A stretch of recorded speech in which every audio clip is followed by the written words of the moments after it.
What's up, everybody? David Moore, Dallas Morning News. Understanding it's early and you haven't had the number of attempts you would like, but how would you assess where the running game is now, and in what ways, what do you need to focus on to improve it and get it to the level you want it to be?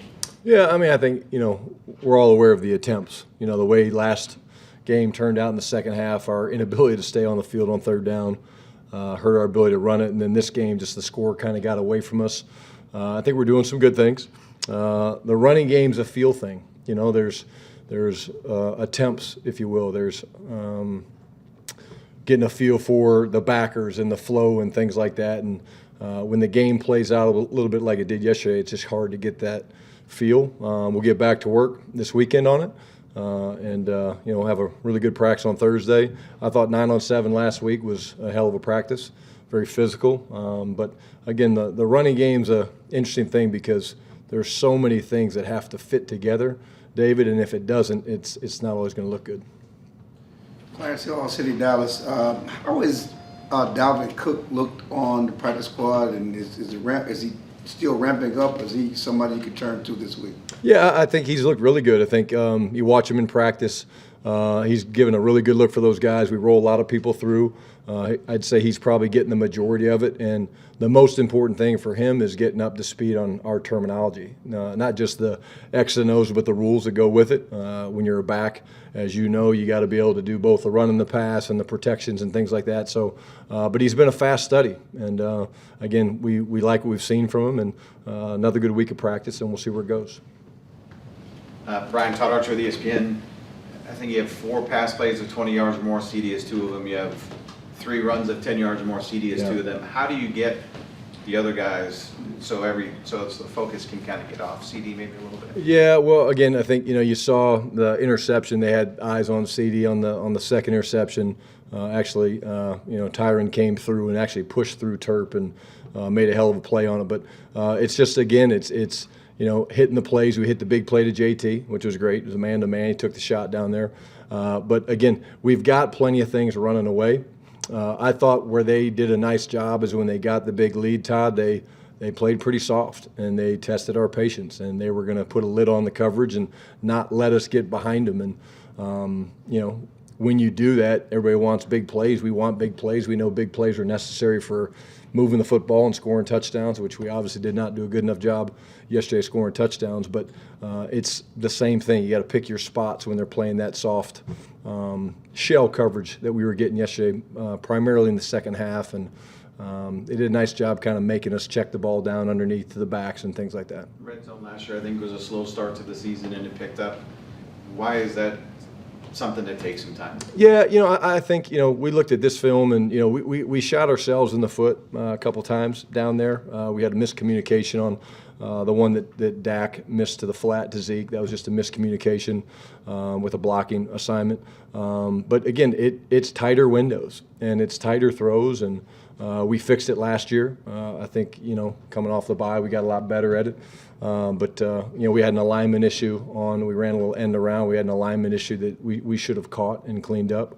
But, again, when you're dealing with tight spaces and limited windows and things like that, it gets hard. And I think when you look at it, we were really in third down and long. I know for a fact one of it was the late sack that Dak had, I think, when the ball came out.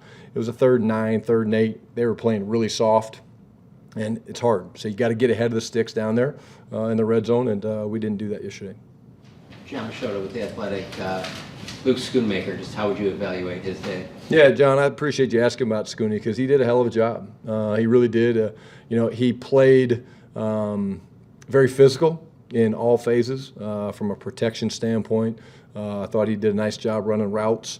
It was good to see him kind of in that spotlight, if you will, step up and make some plays. Here's a guy that, we've been looking for the consistency. I would say that's probably by far the most consistent game that he's had.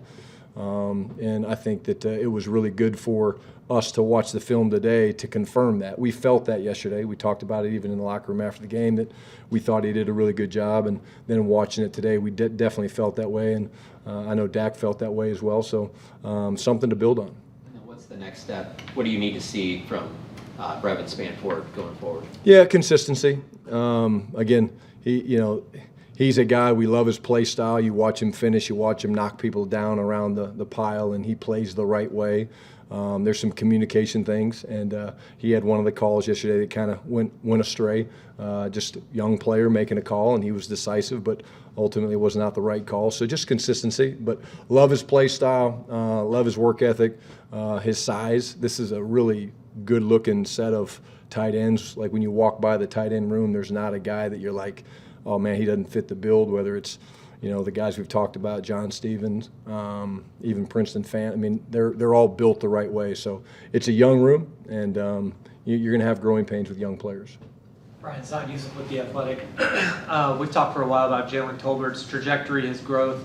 I know he had the big catch yesterday as well, but where have you seen the growth from him and where he's kind of headed at this point? Yeah, again, I think, when he came out of college, we loved the ability to catch the 50-50 ball. He had one last year, I remember, against Howard down in Miami. He made a really good play on that. I think that showed up yesterday. But the ability to get in and out of cuts at the top of the route, create separation. We used him a little bit more inside yesterday. We used some more 10 personnel, 4 receiver sets. And, again, we got him matched up inside sometimes on 56. And I see that confidence. JT's a guy that when he's feeling good and he's confident, he plays extremely fast, and he did that yesterday. And again, a lot to build off of. Those were the things we were proud of. I mean, we were proud of the young guys. Schooney and JT jumped out, and again, good experience for the young linemen. In a situation where you're throwing it probably more than you want to because you're down and behind, and they had to battle. And those are the building blocks that you look at and you try to take away from a game where you didn't play your best football. Jalen Brooks slipped on that interception. Dak went back to him later in the game, but is that a conversation? Obviously, Dak and Jalen have a great relationship. Do you just let them handle that, or do you talk to Jalen at all? Oh, no, we showed it today in the video, and, interceptions are interceptions. There's a lot of reasons why they happen. And, again, what we talked about, what we pointed out was the trust that Dak had. If you watch Dak, his back foot hits, he takes a hitch step, and he turns it loose to a spot, and JB just kind of stumbles coming in there and, falls on the ground, so the guy makes the play. And like you said, he came back to him later, and what we talked about was the fact that Dak turned it loose shows you how much he trusts you, JB. And literally I posed the question to Dak. I said, will you blink next week? He said, absolutely not. And that's what all those time during the summer and all those hours up in Oregon and spending the time over there at the high schools here that these guys go and work, you build up that trust. And just because there's a bad play, it doesn't break our confidence. Calvin Watkins, Dallas Morning News. It's been tough to get Deuce and Turpin involved like you want to. I know it's very early, but has it been a little difficult at times? I wouldn't say difficult. You saw us yesterday do some things trying to get those guys out of the backfield, though we get the ball out in space. Again, I think New Orleans, give them credit, they tackled well. You saw Deuce get some action earlier, just some different personnel packages that, we're trying to mix the guys in, get a little bit of a flow. But again, we know they're both very dynamic with the ball in their hands. I mean, Terp reminds you of that, in Cleveland with the big punt return. And I thought Deuce ran really well yesterday. A couple, broken tackles, and he's hard to find. I mean, we say that, but he is hard for those guys to find. And when you're doing some of the misdirection stuff, and they've got to fit their gaps perfect, sometimes he's hard to spot. But I wouldn't say we feel like we have to get him involved. We hope it happens naturally, and they're always going to be tagged in some things that we like early in the game. What's some of the things that concerns you about Baltimore's defense? Run defense is very good. They're very physical. Again, it's a new coordinator, so there's always going to be those unscouted looks that you're used to in September football. Roquan Smith is an unbelievable player. I was at Georgia with him. Came in, played as a true freshman, which is hard to do. Unbelievable instincts. Just a nose for the ball. So again, I think it's one of those deals where you expect the unexpected. That they've always done a really good job with exotic blitz packages and things like that. And so they're going to test your protections, especially in passing situations. Joe Hoyt, All City Dallas. Brian, you mentioned the red zone issues that you guys fixed last year. Obviously, it's going to happen again yesterday. Dak Prescott mentioned that he'd probably start running more again. Long question short, when you have issues that kind of repeat themselves from maybe a year ago, is it as simple as just copy and pasting the remedy from last season, or is it a little bit more different than That's a great question. It's different because sometimes the issues that are being created, sometimes created by ourselves, sometimes created by the opponent, are different, and so therefore you look at them individually. The weird thing of these past 2 games is really I can only think of 1 or 2 plays where Dak's kind of gotten out and got free. We call it playing above the 2.3. Of course, when the ball's supposed to come out, 2.3 seconds is kind of the max, and then after that, it's above the 2.3. But he kind of scrambled on a 3rd down play yesterday and found Brandon on the sidelines for a conversion. But we haven't had many of those ops. And, again, it's something we drill and talk about all the time. It's something he's really good at.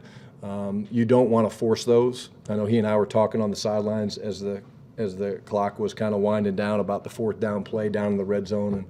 And he thought that might have been one because he had Brevin on a little stick route and tried to stick it on him and hadn't made that many throws to him like that.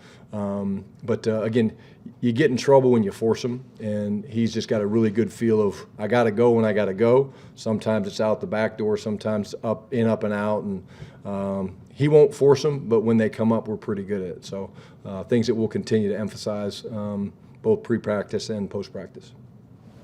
Nick Harris, 4-Star Telegram. A couple of plays where Dak and CD were just anticipating different things. Obviously, they just need more reps.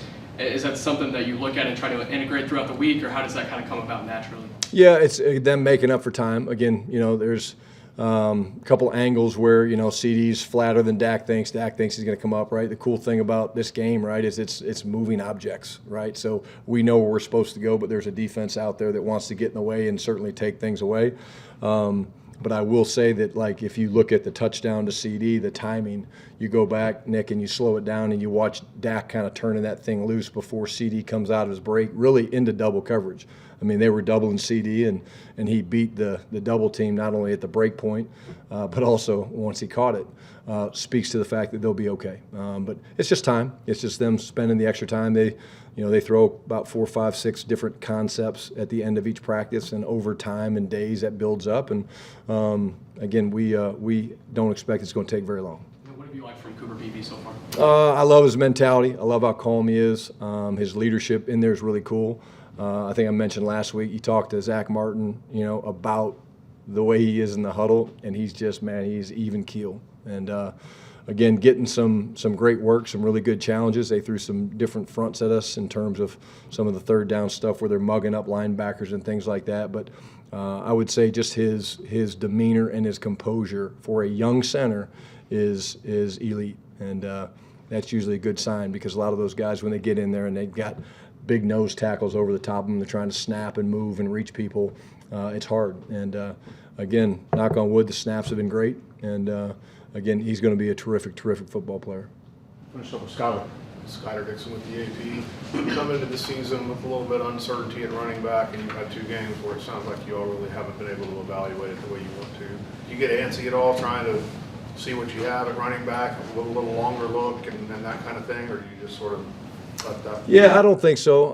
Again, great question. I think, because we get a chance to evaluate it during practice as well. I mean, obviously you guys don't get to see that. The fans don't get to see that. So we get a chance to evaluate it every week in practice. And again, we feel like we've got a number of backs that do a lot of good things. A lot of them are different. So I think if we're learning anything, it's just trying to make sure we're using the right guys on the right scheme. And but again, it's honestly just been we haven't gotten enough attempts. And when we get enough attempts, we'll know. But our evaluation is probably a little bit farther ahead, just because we get a chance to watch these guys in practice. It's just the flow of a game and getting the runs called, and is a big part of it. And the combination blocks and what works. A lot of times what works in the running game, you come back to plays, right? So whether it's an outside zone or an inside zone or a duo scheme, you come back to those runs. The backs have seen it. There's so much that happens on the sideline when we're looking at the Microsoft surfaces, like literally talking about reads and fits of safeties and linebackers and things like that. So when you can get the repeat runs, and not just that specific play, but you get the repeat runs and you call more and more runs because of the way the game's going, it usually is when you have the big running days. All right. Thanks, guys.